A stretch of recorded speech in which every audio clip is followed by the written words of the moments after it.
Good afternoon, everyone. How is everyone doing?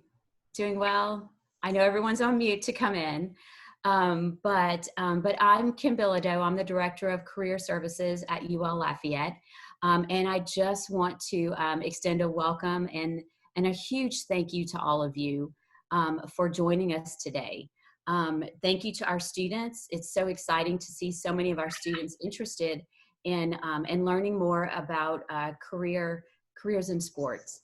And so I think this is such a helpful talk, and we're so grateful for our partners with the New Orleans Saints and the New Orleans Pelicans organization who are joining us here today. Upon entry, everyone is on, their microphone is on mute, but we would like to encourage you to leave your microphone on mute, and if you have any questions, to please use the chat feature. So if you have a question for one of the panelists, you can go ahead and input that into the chat feature. And Leslie Saloom, who is with the UL Lafayette Department of Communications and Marketing, will sort of moderate those questions during the Q&A session time. But please, at any point, you can input that question so that Leslie will have that to present to the panelists during the Q&A time. And so again, on behalf, I'd like to say thank you. I'd like to introduce Kelly Batista. Kelly is the Director of Partnership Marketing with the New Orleans Saints and New Orleans Pelicans organization. And she will serve as the moderator, and she will also lead the panel discussion today. So Kelly, thank you for coordinating the panel. We really appreciate it. And thank you again for joining us. And so I'll go ahead and turn it over to you.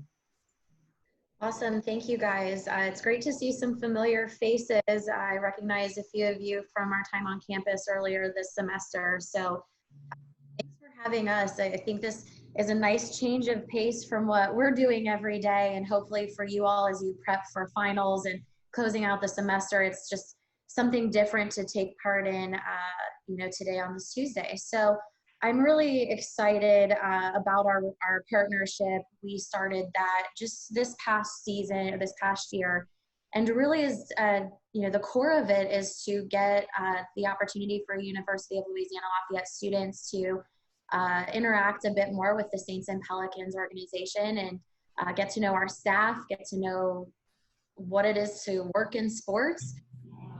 Hopefully get some of you out to our campus. I know we'll be making trips back to your campus when that time comes, and just getting really the opportunity to work together a lot more. So with that, I have some guest speakers today that I'm excited to bring along for this ride. Pat McKinney, who is our Vice President of Human Resources, and Doug Tatum, who's our Vice President of Digital Media. So both two very different roles with our organization, but years of great experience and wealth of knowledge in those departments. And so we'll take them through some questions, but I want to start and really get them the opportunity to introduce themselves and share a little bit about them. So Pat, I'm going to kick it to you. I do have some information about your background here on the next slide, but I want you to open up and tell us a little bit about yourself and beginnings and just whatever you think would be interesting for the students to know. Well, I think one thing is that I started in sports kind of later in life. Really didn't even know that a sports career was in existence and kind of fell into that. I grew up in Oklahoma, which is where I'm calling from, as I plan to retire. It just keeps on with situations that keep putting that off. I was supposed to be out of the organization by the end of June, and now with this current pandemic, it's kind of extending that because there's so much planning that needs to be done. So one of the things that I've really enjoyed, and I'm really excited to speak to you guys, because in my career in sports, as I kind of ended my career overall, it's been a joy to be a mentor and also a guide to young people coming into the organization. And that's been a real important part of building the legacy at the Saints and the Pelicans both. So really excited today to speak to you guys. And I came through college in a very non-traditional way. I didn't have a college experience as such. I worked full-time out of high school and went to college at night and on the weekends, and went into one career and turned around and changed over to a career that I really loved later in life, which was human resources. And a lot of that deals with my enjoyment of being with people. So I look forward to talking to you and getting to know you guys. Thanks for having me.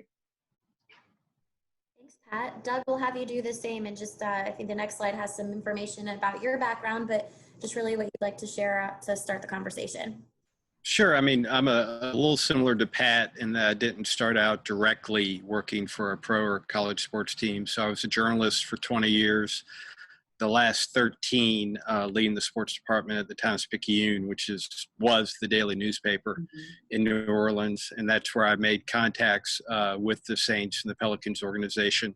And I came on board about a year after Mr. and Mrs. Benson bought the then Hornets. And the time I came on board, they were the Pelicans. Kind of created a media department from scratch, which has grown by leaps and bounds and continues to grow every year. So I'm responsible for creating the content for both team websites, our apps, and then all of our various social media platforms.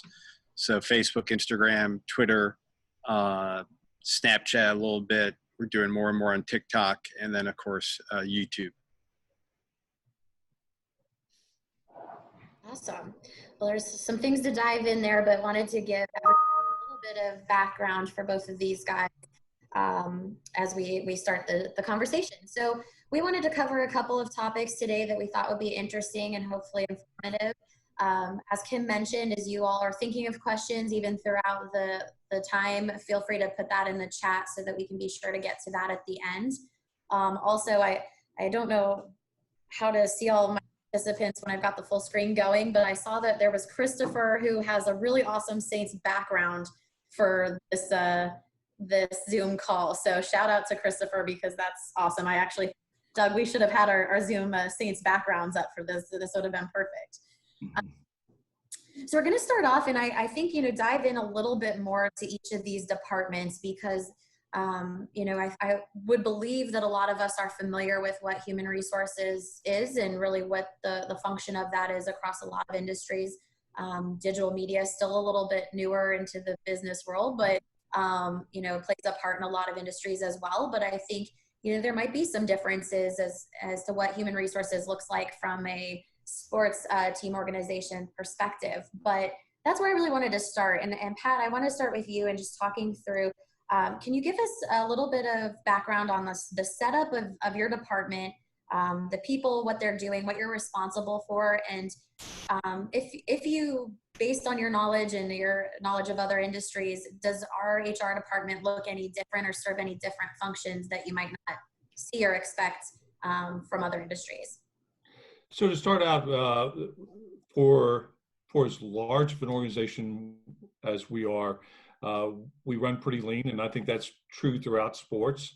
So I have 3 people that work with me, one, an HR director, and her responsibility is really recruiting and onboarding and doing some of the day-to-life scenarios.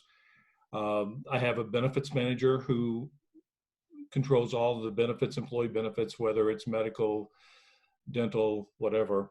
And then I have the payroll manager that is the most important person on in the company, and that she gets us paid every time.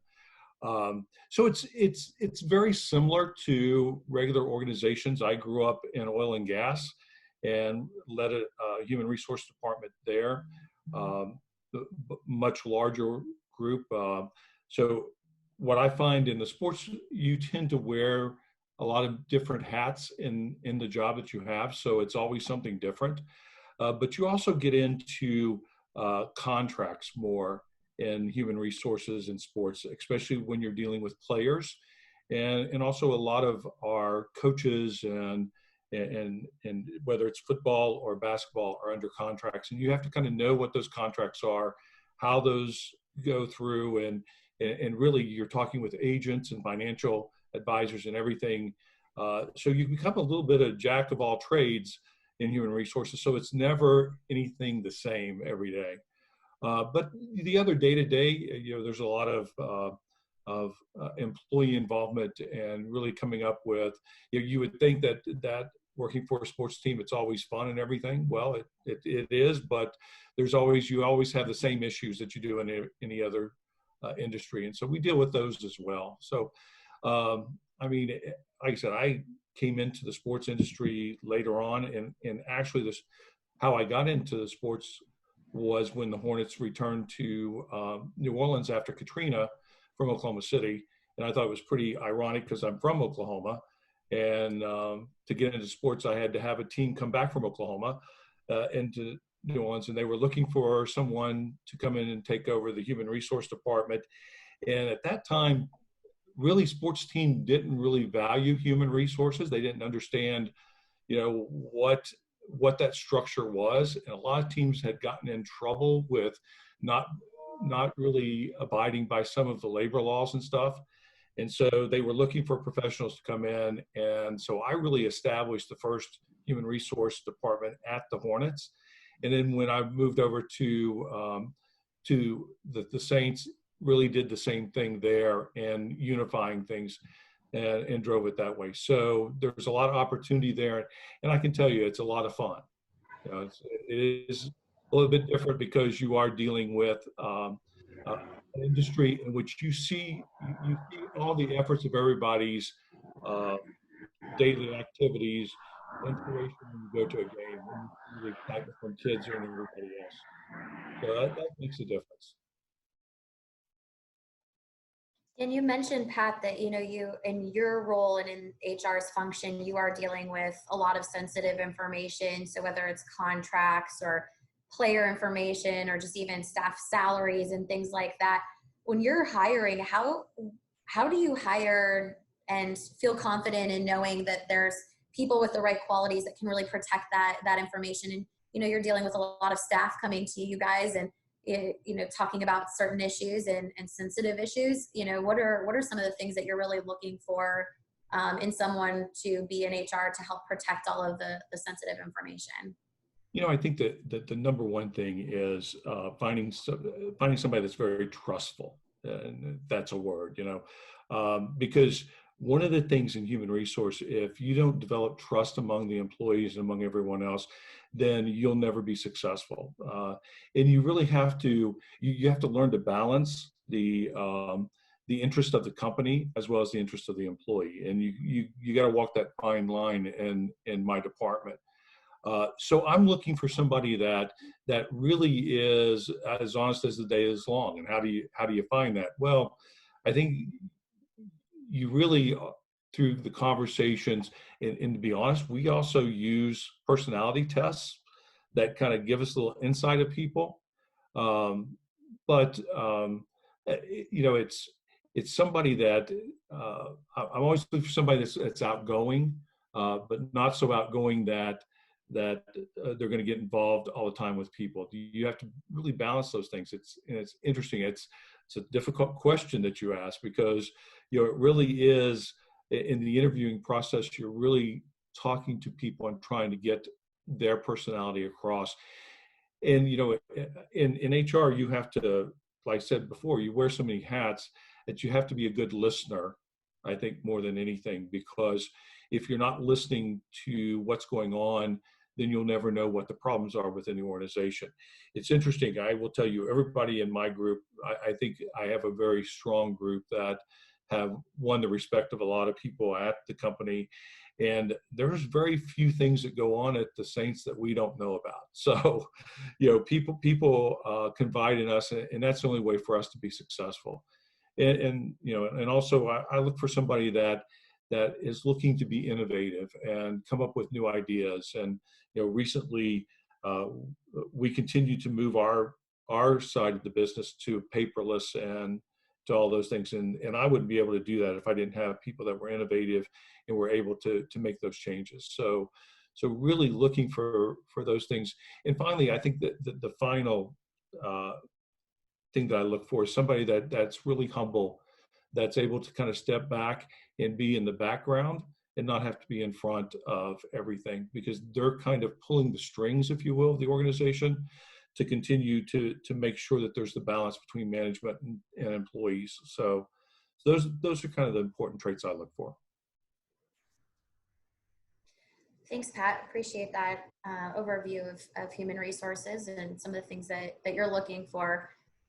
Doug, turning over to you, I mean, digital media, it's a really broad title. Talk to us a little bit about all of the people and the functions that report under you and really what you guys are doing as a digital media department, starting kind of staffing structure. Yeah, Kelly. So we have a 5-person full-time social media team, and then we use a college student at Loyola to run our Weibo account. For those who are not familiar, that's the Chinese version of Facebook and Twitter kind of combined. We need a native Mandarin speaker to run that for us. So you could say we have like 5.25 people for both teams, all those different social platforms, creating content, promoting marketing and sponsorship initiatives. We work very closely with Kelly and her group and all of our partners. I have a writer on each team that also serves as kind of our primary on-camera presence when we do news reports, videos. And then I have 2, 3, 4 people on what I call our development team. And they're the back end. They run the websites. They get the content on the websites. They make sure the app has all the latest features and links correctly to our ticketing provider and everything like that. So, it's a lot of, we deal with product. We deal primarily with content. And right now it's a critical point for us because we are the touch points that people are having with our teams right now. We're not playing games. We're an event-driven company. We have, more than 80 basketball games a year. We have 20 plus football games a year. We have 100 plus community events where our players, our coaches, our dance team members, people in Kelly's group are meeting with our fans. And that's not happening right now. So all of the touch points we have going on since, I guess, March 14th or so was running through digital media, which to me encompasses social media as well. So we've been going nonstop since the games have stopped. We're really, really eager for them to start again so life can return a little bit to normal just for our normal work day. Yeah. I think, Doug, your team has probably been some of the busiest in the organization. There's been no slowdown for the content and production teams for our group, with no games, really looking to continue to engage our fans. I think people, let's talk about social media for a minute because your team's pretty big that handles our social media. It's I don't want to say newer. I mean, it's been around now for a while, but there's a lot of glamour around social media at times and the access and the staff members are having with various members of our football and basketball teams. How do people, balance that kind of the ability to be so close, be professional and get the job done, have fun doing it because social media is designed for the most part to be fun and interesting and engaging, but can also be really distracting. The opportunity to be that close to the players and celebrities and things like that. How have people balanced in that role to be really successful and make sure they're getting the content they need and building that trust with the teams? Yeah, I mean, it's a lot to what Pat said a few minutes ago. We only want people who are going to lose themselves in the identity of the team. I'm not looking for anybody that wants to be their own star on social media. You are representing the New Orleans Saints and the New Orleans Pelicans, $2 billion brands, and it's not about you. It's about the teams. So if you can't lose your identity within the team concept, you're not going to have a career with us. I tell people all the time, social media is a huge advantage for both of our teams, and it's also could get us into the most danger the fastest. One slip up on social media, it could be a massive, massive hit for either of our brands. So it's very much do no harm, kind of like a doctor, do no harm We like to have fun. We like to be playful. We like to be engaging with our fans, but we can't do anything. Kind of the core belief is we can't do anything that would embarrass Mrs. Benson, our owner. So if we do something that would bring embarrassment on her, we failed. And there are dozens of examples of people who have gotten failed running social media accounts because they've tried to just, they almost treat it like their own accounts. And it's not about you. It's about the teams. A great point. And, when we talk about social media and even other digital media that's out there, it's evolving very quickly. And, people have to keep up with that. I think TikTok just exploded. I remember thinking about it last year and trying it out and not being like, oh, this reminds me of Vine. Don't know how to use it. I'll just let, the young kids run with it. And now we've seen this explosion, especially over TikTok. And who knows what's next. So there's a ton out there. How does staff prepare and look into and research those mediums that you guys can be using and new technology? You guys have to stay on top of all of that. How do you all do that in the digital media world? Well, one of our advantages, we've set it up that we have 2 year-long associate positions that we hire for each year. So it's perfectly made for somebody who's just graduating college, which traditionally means you're probably going to be in your early 20s, maybe mid 20s.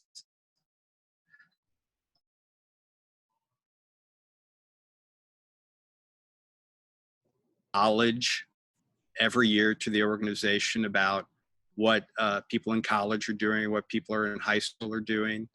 And that's really helped us keep abreast about how we could connect with the younger fans out there, which is a real primary purpose of ours. I mean, the world has changed. Fantasy football has changed things. People are more driven by players than loyalty to a team that they grew up rooting for.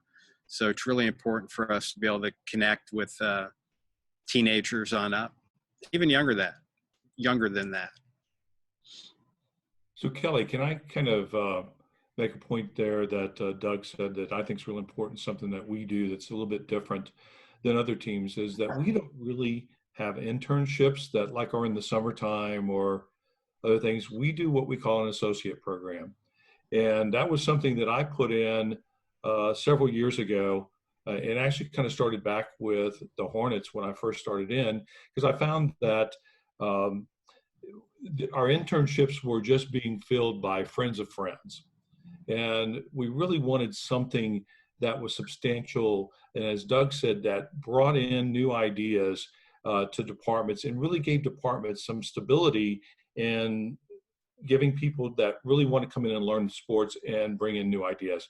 And so we established an associate program that really puts kids fresh out of college into different areas of our company. And we have around 40 of those positions open every year. And we become richer because of those people coming into our organization, because they do bring those ideas, exactly what Doug said. And that's one of the areas that I think we excel at over other teams in educating. We place a lot of kids outside of our organization into other teams because they realize how good we are at that type of thing. So that's a shameless commercial, and I just wanted to throw that out, but I think it's an important piece of what we do. Thanks, Kelly. Yeah, absolutely. So as we are talking to a number of people who are potentially interested in working in sports, and Pat, you see it from across the organization, hiring for a number of different departments, and Doug specifically for digital media. But, what are some of those really great, notable qualities or experiences that really can help set people apart in a competitive hiring process like our associate program or any full-time jobs in sports? Just some things that you guys have seen that are traits or experiences that lend itself well to working in our environment. Yeah, I'd say the number one thing is we never hire what we call a fanatic. If you are a sports fan and you come in and say, I've always dreamed of working for the Saints and I can't wait to do this and that, then we're probably going to not give you a second look. Because historically, if we hire somebody that's a fan, then they're not really equipped to handle our business. As Doug said earlier, and I thought he was right on point, is working in sports, you have to lose yourself. You cannot be the one on the front line who's seeking an autograph from Zion or somebody else, or that you want to hang out with them, because that just doesn't happen. We are a business, number one, and so we're looking for somebody that loves sports but is not a fanatic. So that's I think a really important trait. The other thing is somebody that's very a positive attitude, that looks beyond simply saying no, but always finds a way to say yes. I think that's a trait that sometimes gets lost, and that people don't go to the next step to say, well, it may not be possible that way, but this is how we can do it. So that's another real important thing. And then finally, I think somebody that's self-driven, somebody that can come in, get started here, but also knows how to stay in their lane, and understand management and willing to learn. Those are the things that I really look for. So Kelly, some of the things that I want to find out or try to identify is, have they been preparing themselves for a career, or are they just looking for a job? I'm not interested in anybody that just wants a job.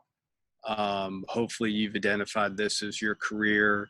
You've done more than just go to school and get good grades and get a degree, because that doesn't impress me at all. That's just kind of the baseline. That's expected.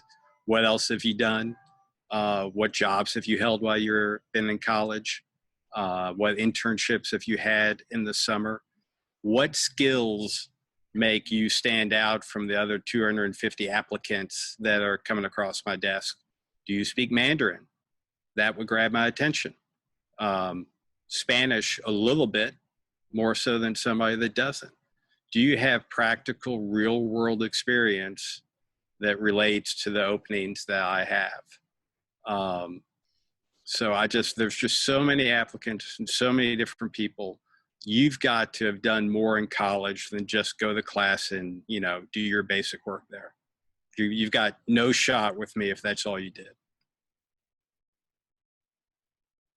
I know neither of you started your career in sports, but what did you guys do in college or shortly thereafter? Did you have internships? Did you do any kind of work studies? What were the things that you might have been doing to prepare, even if it wasn't at the time for sports, for what you were getting into? Well, I went straight out of high school into the workplace. And like I said earlier, I worked and went to school at night, kind of struggling around trying to figure out what I wanted to do. I ended up in accounting with a computer minor, and hated it because I realized that I like to be around people and to do other things. So it was about halfway through the career that I had moved to New Orleans and was working, and decided that I liked psychology, I liked business, so could I combine the two? And I found a program at Loyola University and on organizational development, which is an organizational psychology, and it really talks about understanding the mind of a workplace and some of the things that are really important in the human resource side. And I got involved in that and actually finished a 4-year degree there in 2.5 years, going at night and on the weekends and in the summertime. And then launched and was lucky enough to be working at a place that allowed me to move over into human resources and start that. So really no internships or anything. By the seat of the pants, kind of came up and self-made moving through it. Yeah, Kelly, for me, my first day on campus at Western Kentucky, I walked into the office of the student newspaper, started working for them, and I worked there all 4 years. And then I had 4 different internships before I graduated. So every summer, and then the first semester after I graduated, my first gig was an internship, which then led to a full-time job. And sometimes, you know, Pat mentioned it earlier. I know that mentor, you were saying, Pat, you enjoy being a mentor now and throughout your career. And I think, you know, when you have those internships or those experiences early on, and whether it's in college or shortly after, you find a lot of those people. Can you guys talk to me a little bit how you can identify your own mentor, maybe in the line of work you want to do, whether you guys did it or, you know, now on the flip side of being a mentor and finding mentees. Talk a little bit about that, because I do think it's important as people look to find role models and roles that they want to have eventually. I think the biggest thing that I would tell somebody is don't be afraid to approach somebody in a company. You know, I think if through observation, when you see someone or, you know, you've found someone that you're intrigued by, you see what they're doing, don't be afraid to go talk to them. You know, unfortunately, you're going to go across in your career a lot of people that are mentors, good and bad. I probably learned as much from bad mentors as I did from good mentors. And, you know, and that's important to understand that there's two different types of people. You know, it's what you shouldn't do, or, you know, I always said, I'll never be like that when I grow up, right? But I was fortunate to have a couple people in my life that in my work life that I was able to go to and really taught me what I needed to know to be successful, and especially in the human resource side. It's funny, one of my mentors gave me a mantra that I'll never forget on the HR side, because it used to be really tough for me to discipline employees or even to terminate them. But what someone told me, what a good mentor told me one time was, you never terminate somebody, they hand you back their job. And I'd learned that and started realizing that, sure enough, you start realizing people get frustrated and they hand back things to you. And but that, I tell you that story because that's another part of listening, and really important in the job that you're going to do, in your career you're going to do, is to take the time to listen and to get those cues. And again, going back to the mentoring, is finding that person that's willing to do that. I find myself now, I love for people to come in and seek. I've probably helped more kids at work buy their first car, buy their first house, by giving them advice. So it's not just finding mentors for your work life, but it's for your personal life as well. So don't be afraid to ask.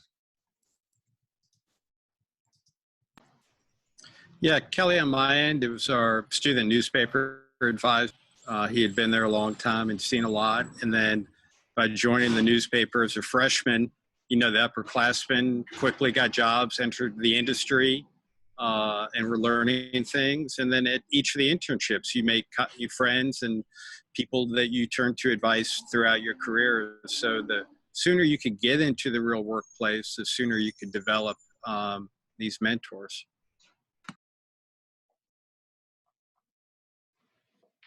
Yeah, and I think, you know, in this time of quarantine, since a lot of us seem to be at home and maybe thinking through, especially looking for job opportunities, you know, or graduating soon, we're trying to maximize our time and networking from afar, or, you know, separated, using tools like LinkedIn. You know, to find people that we can just connect with and chat with and build relationships with, as we are all at home doing this. You know, do you guys have a couple do's and don'ts of LinkedIn connecting, and how to start dialogue using that platform? I'm the worst social media guy in the world. And part of it is coming from human resources, because I've seen so many people get in trouble with social media, and, you know, the do's and don'ts of what you post and everything. So one thing I'll tell you on LinkedIn, if someone reaches out to me on LinkedIn and I don't know who they are, then I'm not going to probably accept your invitation unless you've given me good reason to do so. You know, if you reach out, then reach out to somebody and ask a question, or, you know, try to make that connection.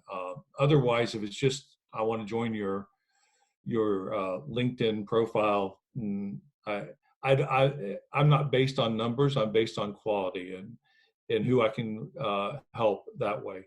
So I think just sending out a mass, be my friend on LinkedIn, doesn't work. I think you have to really go in and find some people that maybe has traits, or you're looking for a job at the Pelicans or Saints.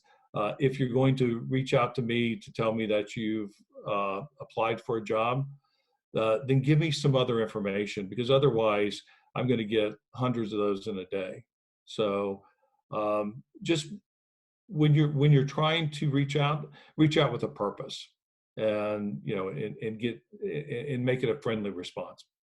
Like I said, I'm not a big social guy. Yeah, I think Pat nailed it. Specifically on LinkedIn, I generally am pretty open. If I could tell that you're, a college student looking for a job, the people that I avoid are all the sales reps. I get, it's 15 salespeople a day trying to sell us on the latest technology and what's going on, and I don't want to hear from you all. But if it's somebody trying to break into the industry, that's different. But to Pat's point, and this is what frustrates me more during the interview process than anything. So I wanted to share it, even though it's not directly related to Kelly's question, is do some research, be prepared. So if you're going to reach out to me at LinkedIn, say, hey, I really love the Taysom Hill video that you did on Sunday that featured the clip from The Office in that animated movie, and I wanted to be a part of an organization that does work like that. Yeah. And that could lead you somewhere. And if you get to an interview, who's our team president? Who's our GM? What's our record? Who did we draft last year? You do research. Nothing just shuts me down during an interview if I ask somebody a relevant question about our organization and they have no clue. You'd be shocked how many people apply for a job, have got an interview, and don't know the head coach of the New Orleans Saints. I mean, that just shows you don't care. Do research, prepare for every interview like it's the most important hour of your life. That's a great points on a lot of fronts. I would say right now for me, I know LinkedIn has been, everybody I think has been finding some more time to get to things that you don't normally get to. And for me, I get some of those requests from people looking for just insight on my work history or interest in what I do now. And I think to both of your points, I like to understand the intention and really how I can help. But I found myself definitely looking to respond to more of those, especially during this time, knowing everyone, we finally have the bandwidth a little bit to look at some of that and really try to help make an impact. So, for us, again, we only offer a limited amount of associate positions each year. And I think opportunities like this for UL students are things that, other college students aren't getting from the Saints and Pelicans. And we really want to make sure that those that are interested in careers in sports can lean into all of these opportunities. So whether you go down the path of interviewing for one of our associate roles, whether you become an associate or whether you don't, there's still going to be a lot of opportunities to take advantage of all of these great people we have in our organization, pick their brain, attend these sessions. So really encouraging you all to continue that if it's something you're interested in. And I know Leslie and Kim, I think, have done a great job pushing our partnership and making sure we're getting a lot of opportunities to you all. So look for more of that as we continue throughout the year. And now I believe, hopefully you guys have been submitting some questions that you want to ask to Doug and Pat. So Leslie, if you want to start asking some of the student questions, that would be great. Sure. Okay, let me do this. Okay, so let's see. Our first question is, what is the sense of family or community like in the workplace? I'm assuming that's directed at your teams, how your teams function within the Saints and Pelicans. So you're asking what the culture's like, because we're a family. We hang out together, we drink together. No, especially during the coronavirus pandemic, we all get together Friday afternoons for happy hour and with our favorite beverage, right, Kelly? Um, no, I think that it's department driven there, but it's also because we're all going for, one thing, and that's win, whether it's on the football or the basketball side. And the majority of the employees work games as well as work in the office. So there's a closeness in our sales groups. Tends to be a younger group of folks coming in, and they hang around a lot together. But supportive of each other.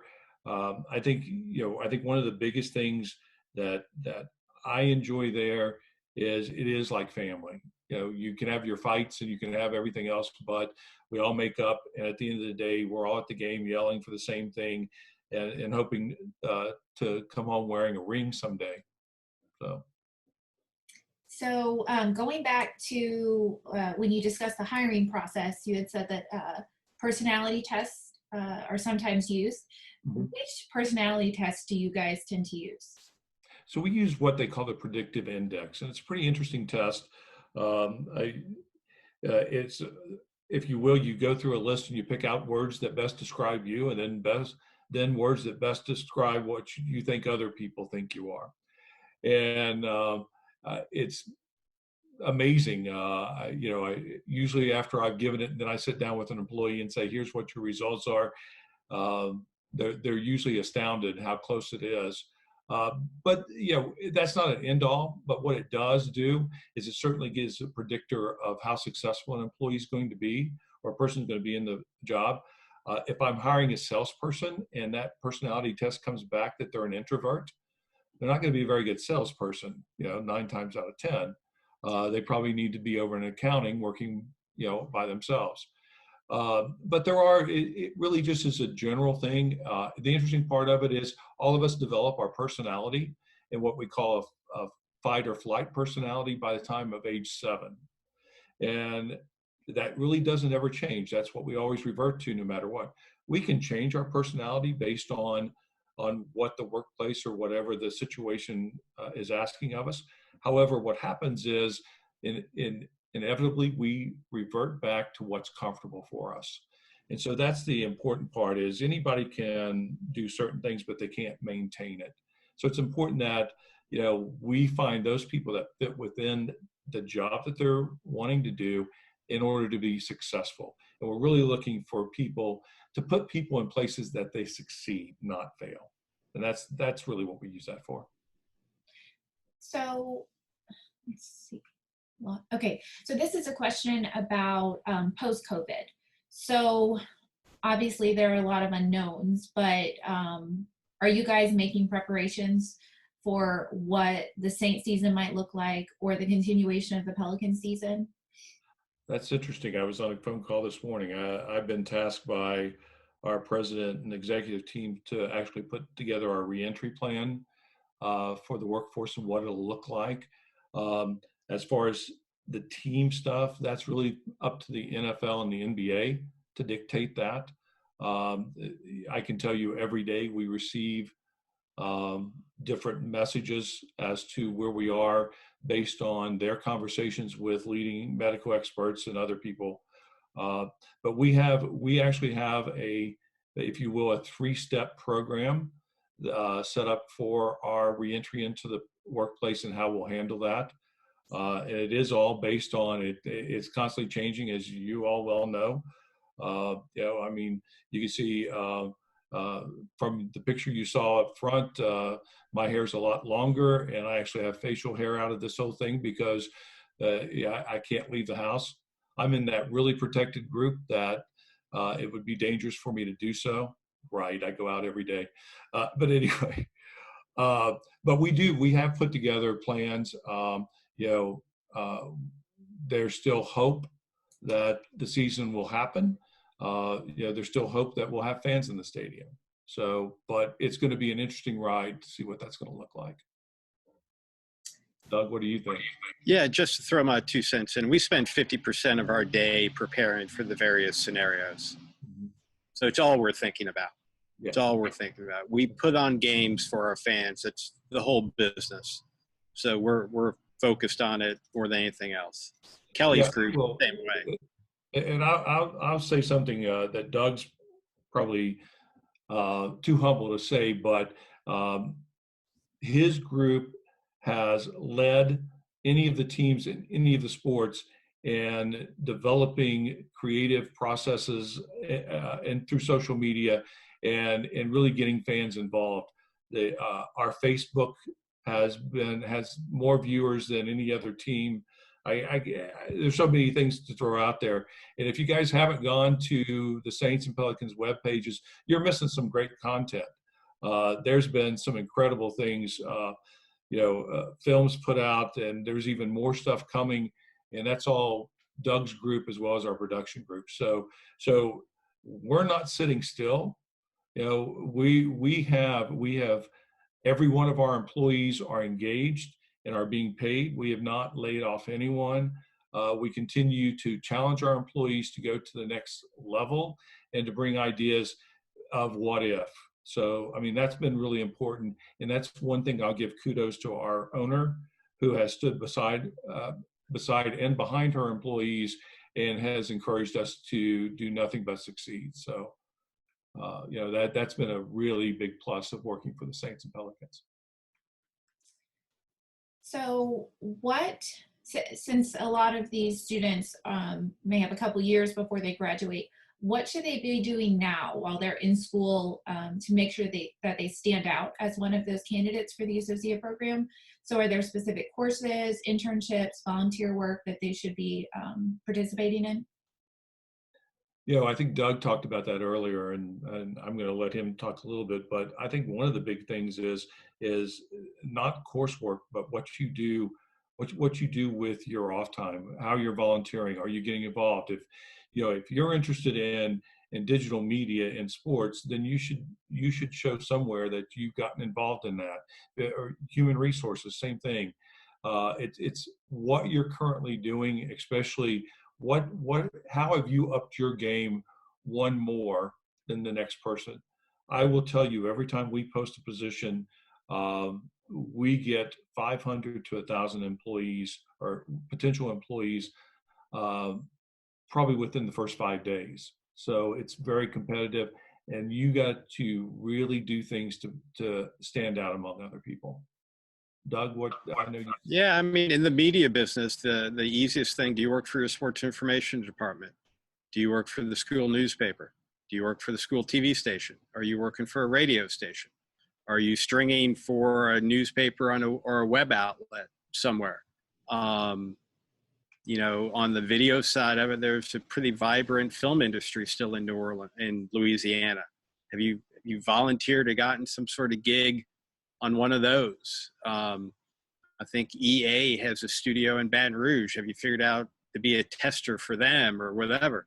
Because product is an important part of what we do as well. But it's just the baseline is you're going to graduate college with good grades, right? That's expected. What else have you done? What else have you done? And if it's nothing, man, we're looking for reasons to throw you out, because it just makes the process easier. So if you've got a really bare resume, it really makes things easier on us to move on to the next candidate. So you really, really have to impress us that you've done more than just go to college. Yeah, can I add one thing to that? Is your resume is really important, but the resume, what's the most important part of your resume is the leading part of the top part of your resume. You should put on there your accomplishments or what you've done outside of school. You should lead with that. That's your, what I call your 30-second introduction. If you haven't taken the time there to put those highlights of what you've done, then you got to understand that myself or the hiring manager, whether it's Kelly or Doug, when they're going through hundreds of resumes, they don't have time to get into the nitty-gritty part of your resume. They're going to look at that very first part of your resume that I always call the introduction. Especially somebody coming out of college, you're not going to have a lot of work experience. You're not going to have, college is what you have. but you should have some accomplishments and not what your goal is. We know what your goal is, to find a job. What we want to know is, what have you done to find that job? So what are your accomplishments? And if you take the time to do that and you do it well, then your resume is going to get a second look. So this question is about what a typical day looks like versus working a game day. I know there's probably, as someone who worked in sports, there's probably this misconception that it's glamorous 24/7. So what, can you describe, and I know it varies by area, but can you describe what your typical day is like versus working that game day or night? That's a Kelly question and a Doug question. Go ahead, Kelly. Yeah, so for us in the partnership side, our day-to-day, you know, a lot of the times in the office is really working on our client services. So we're communicating with our clients, we are planning, we are having phone calls, we are having in-person meetings, we are recapping. We're doing a lot of that in the office. On game day, it totally changes. We're usually, you know, for a Saints game day, if it's a noon start, we're getting there at 8:30. We're probably in maybe more casual clothes or at least flat shoes, because we will be running around the stadium, making sure our outdoor activations are set up, making sure suites are set, making sure partners have everything they need to have a good game day. And then when gates open, heels on, and we are meeting with our clients, and we are checking what's running on the video board, and just kind of going through a lot of our game day checklists. And we're there, you know, probably at least through the end of the game, if not a little bit later, closing up, depending on what we have going on. But, you know, every day is a little different, and I think that's what we all really enjoy about the world we're living in. We get to, from one day to the next, maybe we're hosting a partner event, coming out to UL to do a panel discussion. Every day looks a little different, and I think that's what I really enjoy about my job. And so it's not only different from game day to non-game day, it's different. And there are certainly those times where, you know, just chained to our desk, answering emails and getting stuff accomplished there, but there's a lot of out of office too that we get to participate in. And so for me, I think it's a little bit of everything, but our staff for Saints, our team particularly, does get to work every Saints game and is required to be at every Saints game.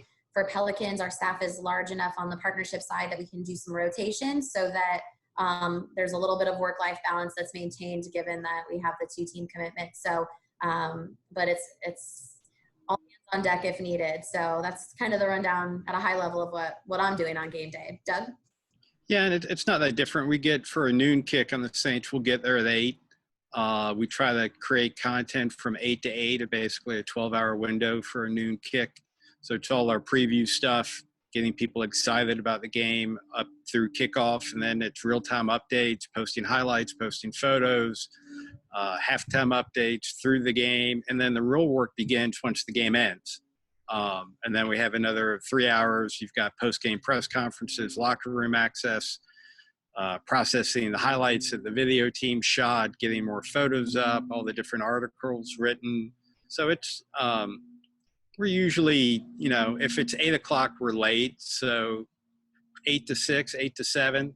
Pelicans game during the week. I mean, for me, we start work at 8:30 and I'll get home around 10 or 10:30.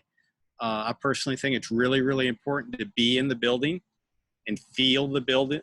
You know, you could feel whether we're being successful or not, both on on the athletic side and on the business side. Do we have the building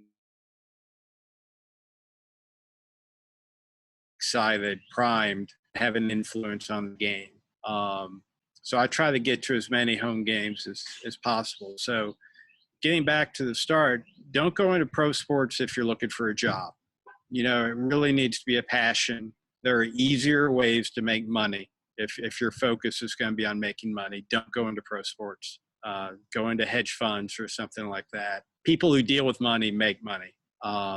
Pro sports is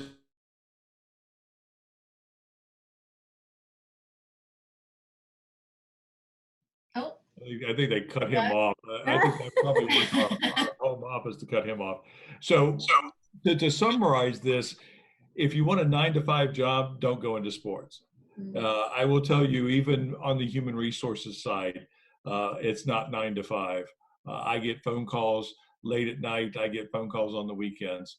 But in human resources, we're even involved in game day. We're responsible for running the what we call kids camp at the games. So we handle all the players and coaches and staffs. Kids during Saints games, they're all sequestered back in an area to where they don't bother anybody, and and we keep them entertained. So it is. I mean, you're going to put a good 60 hours a week, especially during the seasons, probably even more than that. Our people all they work Saints and Pelicans. There's very few that have the luxury of not doing both. On the human resources side, I consult every one of Mrs. Benson's enterprises, including Dixie Beer, the dealerships, her buildings downtown, as well as the two teams. So our breadth is pretty big in what we do. So Dixie has been an interesting challenge. So just leave it at that. But go to the new brewery. It's really nice. So Kelly and Pat, do you guys have like 10 more minutes? There's a bunch of questions coming in. Yeah, I do. I cleared off the entire afternoon for ULL. Well, we appreciate it. Okay, so this one is probably directed at Pat. The next question was for Doug, but we'll see if he joins back in. I'm here. Oh, he's here. Okay, so this question was about breaking news. Obviously, the media cycle is 24/7. So how does your team stay up to date? Yeah, it's really different from my career in the news industry. So we don't move until the team officially announces it. So you might have read reports that a quarterback from Tampa Bay might be signing with the New Orleans Saints. As far as I'm concerned, it hasn't happened. So until the official team statement comes out that he's a member of the organization, we stand down. Usually if there's any negative issues around our players, let's say arrest or whatever, unless the team issues a statement, we stand down. So we take our cues from the PR department and either basketball ops or football ops on what they want to have. So it's different than being an external member of the media. We treat it a little bit differently. Okay, I think this one's probably for Pat. What roles do you typically find difficult to fill with experienced hires? You know, that kind of that changes from year to year, actually. Recently, the toughest role to fill was our business intelligence, because it was a whole new area within sports. It kind of got popular with it, if you're familiar with the movie Moneyball. So that kind of started that ball rolling. And so they used it a little bit over in football and basketball, but it was never really on the business side of things. And recently we started that department and really went full bang in. And we've really had a tough time recruiting that, not only because there's not that many people in the business, but because other teams jumped on it at the same time. So, so that's one. And the other one that's recently been a challenge has been sales. Because, I really don't know why, but it is a skill that, especially in sports, it's a high-paying job, but it's also tedious. It's something that's you really have to have the fortitude. I always tell people I couldn't have been a salesperson, but that's Kelly's side of the business, and she can certainly give more insight. But a good salesperson, we're always looking for that, and it's a hard job to fill at times. So I think those two probably. So this question is about market share, and maybe Kelly, this one might be for you. I mean, sports in general are competitive, especially in a state like Louisiana, where you have so many universities, especially Division I universities, and then you have 2 professional sports teams. So how do the Saints and Pelicans make sure that they stand apart in that market and that they hold on to their market share and then even grow it?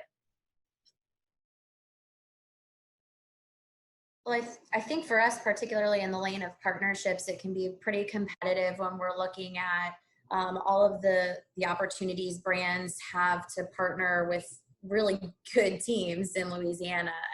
And our reach actually expands a little bit out of Louisiana too. We can actually go into Mississippi, go into Southern Alabama and the panhandle of Florida. So as the Saints and Pelicans, we have a pretty big reach, but a lot of competition. And I think where we've really thought strategically about our partnerships and really selling ourselves and what we can do is really leaning into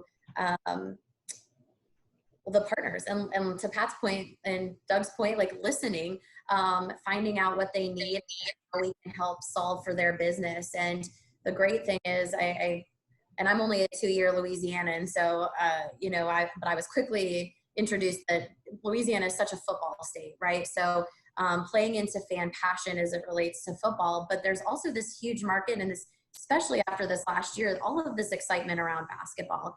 And as our partners are talking to us and they're saying, hey, our bottom line is we want to move product and we want to target this kind of audience. And, we can look at what we have to offer from the Saints and the Pelicans and figure out a plan and the team that makes the most sense to align them with. And it's kind of our unique role too, is that we have the 2 teams, 2 pro sports to leverage. And that's pretty neat. So we really try to work with partners and brands and figure out what they need and separate ourselves. One, because we are the pro teams in the market, so I think that differentiates us a little bit from the college sports. Partnerships at the college level can be a little bit more affordable, so we have to justify why partnering with us might be more expensive than partnering with UL or partnering with LSU, and we have the resources to do that, and we lean on Doug's team to tell us all of the and all of the reach we're having with all of our content and the ways we can connect with our fans and the way we can bring those brands in and do that through our digital and social channels. We do that with our staff programs and incentives and things we can offer to our staff through our HR team. And so for us, I think we've tried to maintain separation by really just listening and understanding to the brands and what they want and aligning it with what we can offer and playing to the strength of professional sports. We have that unique element, I guess, than some of the collegiate teams, but it's a crazy, amazing sports state. And so playing into fan passion definitely plays into how we can secure deals and how we can make sure it's moving the needle for all business. But from my standpoint, that's how we're trying to continue to separate ourselves and be new and innovative all of the time. So it relies a lot on people, not in my department, but across our organization, really to put together some creative and unique opportunities for our partner brands that we work with. Can I just add on that? That's been a subject of conversation since the Benson organization bought the Pelicans Hornets. In one of the things that I think that the Saints and Pelicans do well is understanding what their brand is and supporting that brand through their actions and everything. So, we're very brand centric. Even down to expecting our employees to maintain their own brand, to reflect the brand of the teams.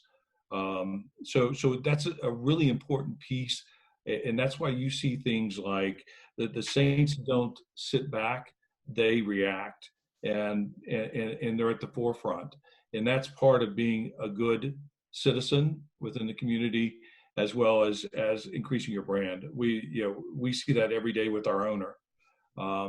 She's amazing, and the philanthropic things that she does throughout the state. And she led the way with the $1 million grant to the Arena Workers Fund and the city fund for those employees that had lost their job. And because of her seed money, then additional money has been raised for that. And that's part of being a positive brand and raising your brand within the community. And that's a challenge that we put out to all of our employees as they come in as well. So this question is about the associate program positions. And I know Kelly and I discussed this the other day. So I think most of those start dates were probably listed as May. Are those positions still going to continue for this season? Will they just have a later start date? And if so, will the applications open back up? Yeah, it's that's been an ongoing conversation with not knowing what the season was going to be and everything.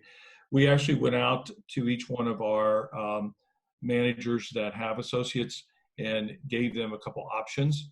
The vast majority of our associates are still employed and will be employed through the end of May. We do have those that are recruiting openly for those positions. We won't guarantee that they're going to start in June. It really depends on when the teams are able to come back.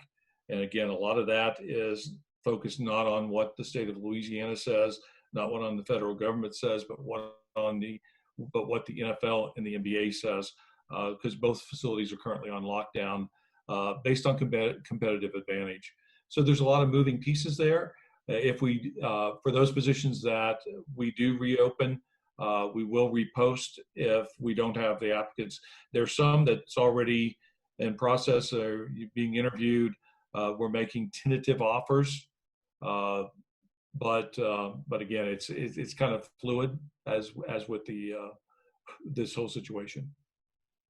There were some departments too that, given the nature of the roles that their associates play, that are keeping their associates probably through at least part of the season, if not the whole season, which is a little bit unusual to keep them on a second year. But sometimes the really technical positions in production and even things along the lines of social media, sometimes it's just harder to make that transition, especially if it's going to be August and we're hitting the season kind of full force. So some of those decisions were made by managers too. So I'll stay close to Leslie and try to keep you updated on all the moving pieces there so that we can reach out to students that have applied, because UL had a number of students applying for these associates. So we were super excited to see that. I want to make sure you guys have the right updates and kind of know where we stand. But yeah, it's definitely changed, I think, our timeline a bit, and even our approach to how we're hiring for our associate program this year, unfortunately. So Kelly, Pat, and Doug, you all cut me off when you need to go. I'm just going to try to get through the rest of these. I don't think there's too many left. Are there any opportunities to job shadow certain positions if you are not, if you have not graduated, so while they're still in school? That's a tough one, because we've tried to do that a couple times, and it's really hard for us to do because of the size of our workforce, because of what we're involved in. We don't feel that we do a really good job on job shadowing, so we discourage it.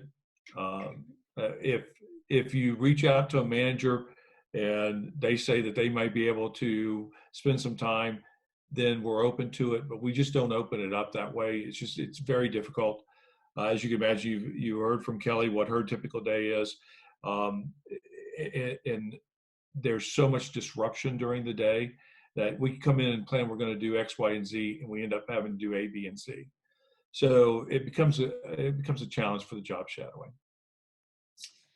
So this one is COVID related. So because we're all working remotely and studying remotely, and it looks like that order has been extended into May, what skills or expertises have stood out to you or are important, especially if maybe one of our students gets hired for one of these associate program positions and they're starting working remotely?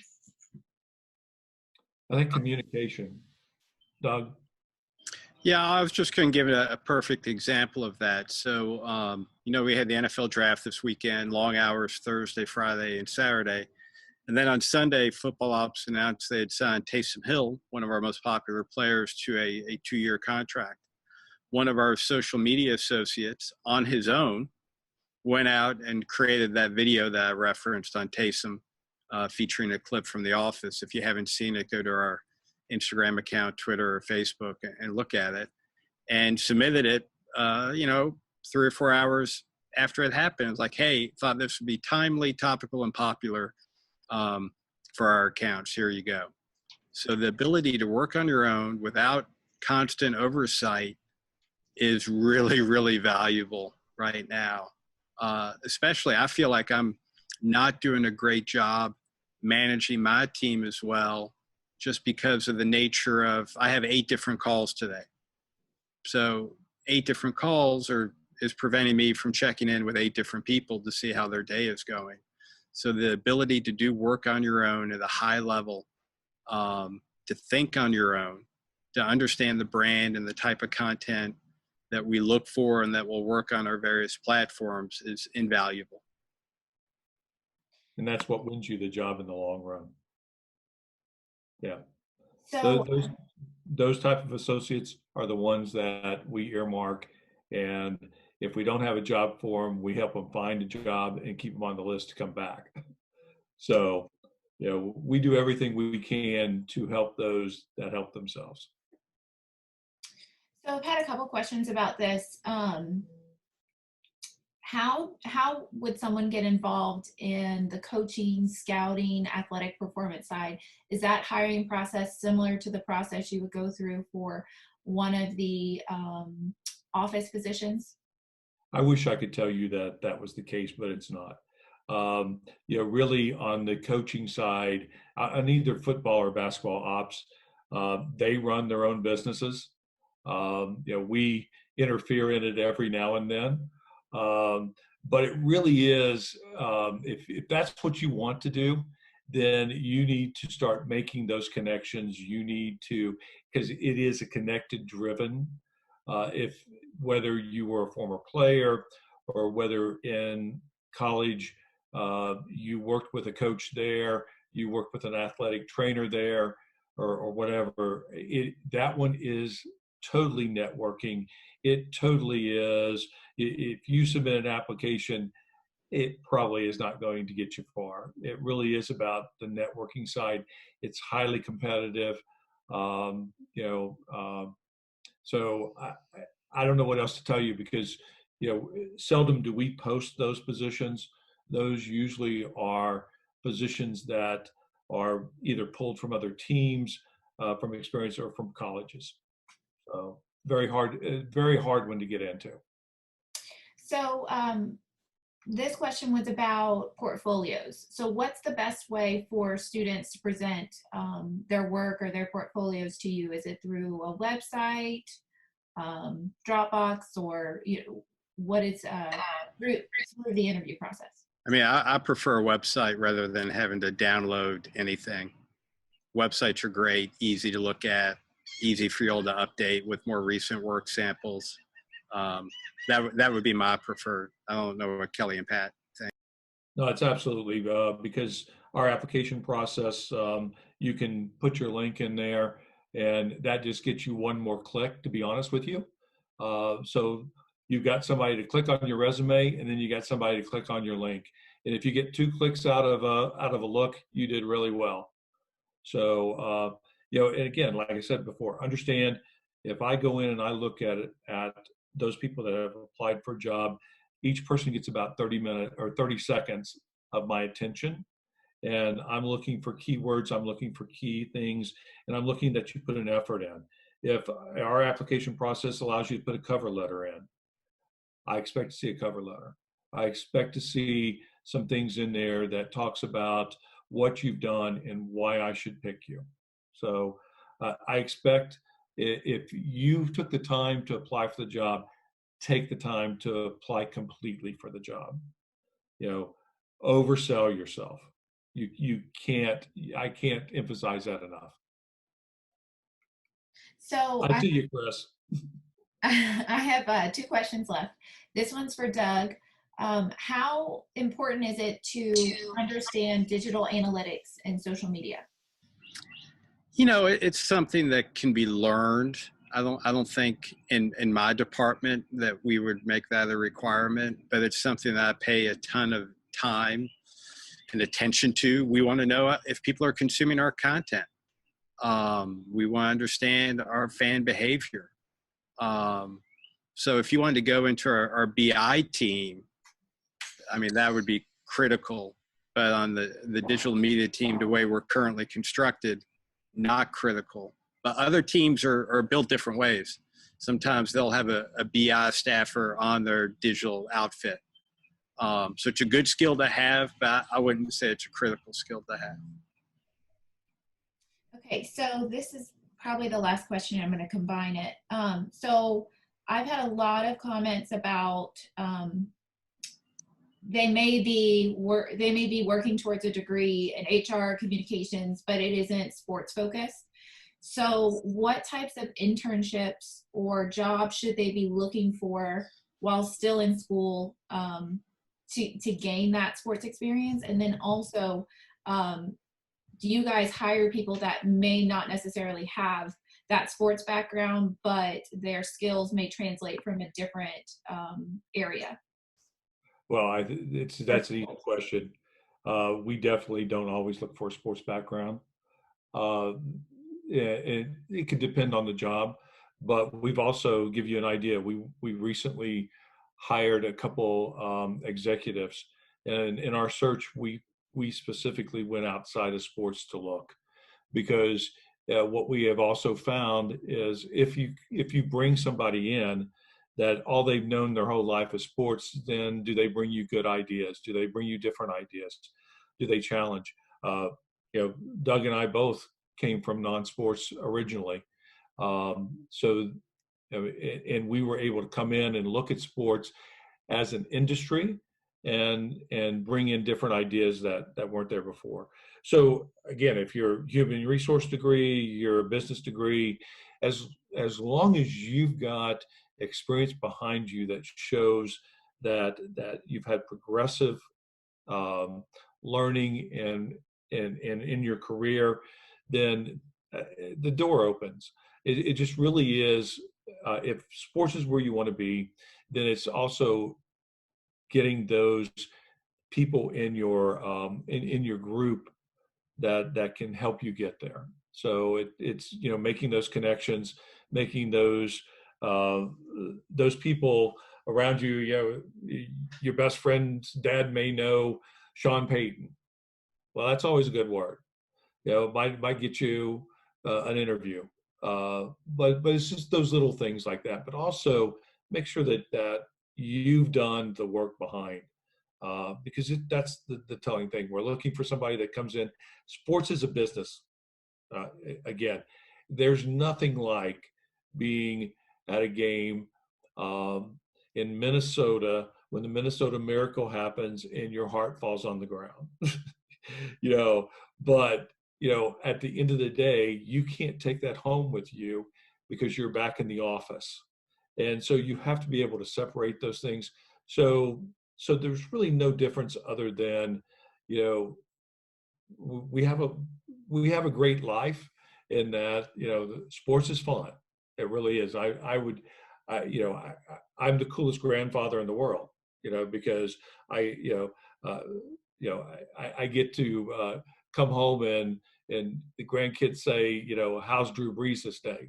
I can lie about it, right? But you have to be able to separate those things.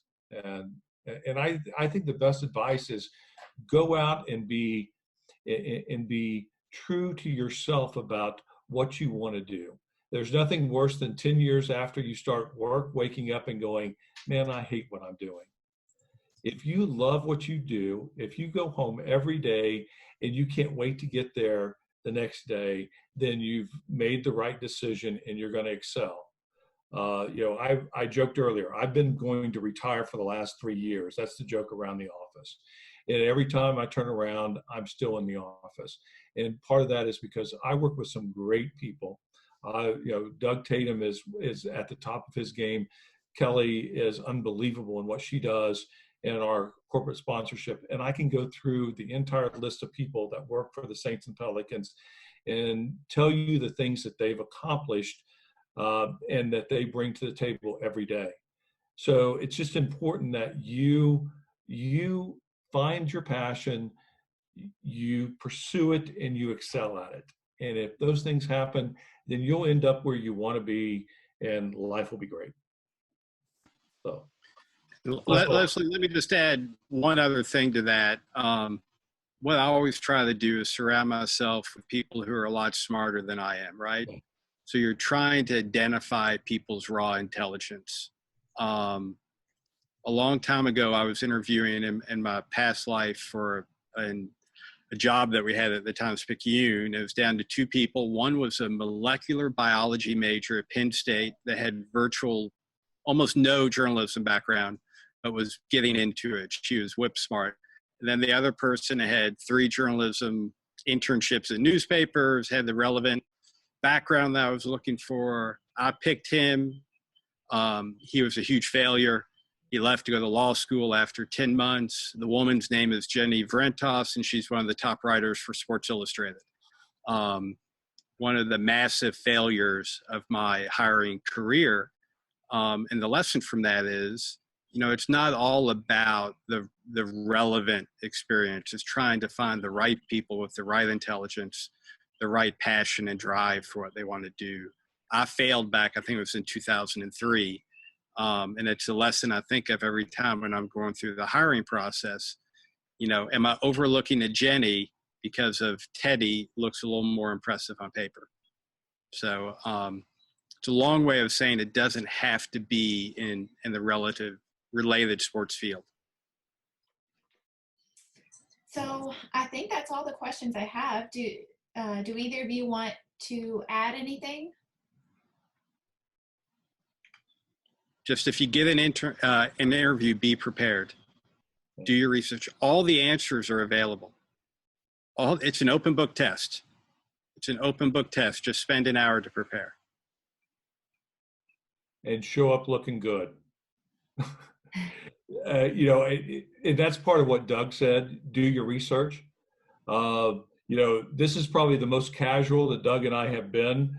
And the one thing that we're really enjoying about the pandemic stay at home is that we don't have to put a tie on every day. But that's something that you should know. If you come to interview at the Saints and Pelicans, we're a formal organization. And, so you should show up in a suit and tie or, appropriate attire. So we're pretty strict that way. But those are things that you would know by doing your homework. And I think that's one thing Doug was straight on about is understanding where you're going and always overdress for where you go. That's important. Yeah, I joke with people when I want to act crazy, I wear a blue dress shirt instead of a white one. Yes. Well, and I'm assuming that would apply for a virtual interview as well. Yeah, absolutely. Because I'll tell you, that's one of the first. It's based on what you're putting forth. What's the impression? We do a lot of Skype interviews, a lot of this type of conversations, and if someone shows up and they're not dressed for the for the conversation, then most of our managers will go, well, they didn't really take the time. So what we see up front is just as important as what you're saying, because it translates that way. The other thing I'll say is, it's impressive that this many people showed up for today. We appreciate that, but it also shows an interest on your part. And, and if you have that kind of interest in pursuing your career, you're going to be very successful. But understand, you're going to get a lot of no's, and those no's aren't all just no's. Every no leads to a yes. So be persistent,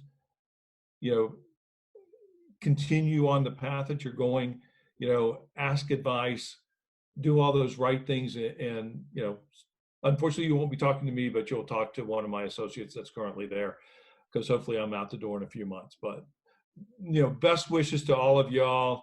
I hope things get back to normal for you. Any of you if you are seniors, I'm so sorry for, what this has brought upon us. I have a couple of friends that are graduating this year, and it's just been horrible. So Best of luck. Stay safe. Stay well. And let's get back to normal. I just want to, again, thank you so much, Pat, Doug, and Kelly, for being with us today. We really appreciate your time, your expertise, and I know this information is really great in helping our students move forward. So thank you so much. Students, don't forget to keep checking Handshake for internship and job postings. I think there's some really great internships posted right now that can give you some of this relevant experience that Pat, Doug, and Kelly were speaking of. So if there's anything we can do in career services to help you prepare, please let us know.